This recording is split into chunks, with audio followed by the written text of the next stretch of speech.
Well, you may or may not have heard about the $151 million meant to feed soldiers at 11 of the Army's largest bases was repurposed for undisclosed uses. Now, the money that we're talking about here comes directly from service members through a basic allowance for substance, or BAS, deduction out of their paycheck.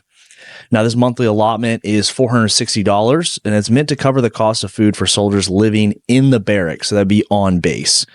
And if you're just starting out, you're living in the barracks, you're probably E1, E2, or E3. Now, considering the size of their salary and how much they're making, $460 is fairly substantial. So in total, off these 11 bases, $225 million were collected. However, a whopping $151 million was not used for food expenses. That means on an average, only 67% of the funds collected were actually going to food. Now, keep in mind, that's just 11 bases. Now, these are the largest 11 bases, but this could just be the tip of the iceberg. There's over 100 Army bases around the world that have allotment systems like this.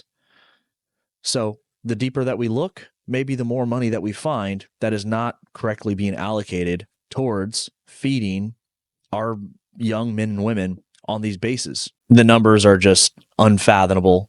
We're seeing this in almost every single agency, and now we're going to see it a lot coming in the next weeks in the DoD. Here are a few examples. Fort Cavazos in Texas collected $42.5 million. However, only 11.7 was actually spent on the food. Fort Bliss, Texas, $22 million, and only $11 million were spent on food. Fort Stewart, Georgia, $17 million, and only $2.1 million spent on food. So the question now is, where is this money going?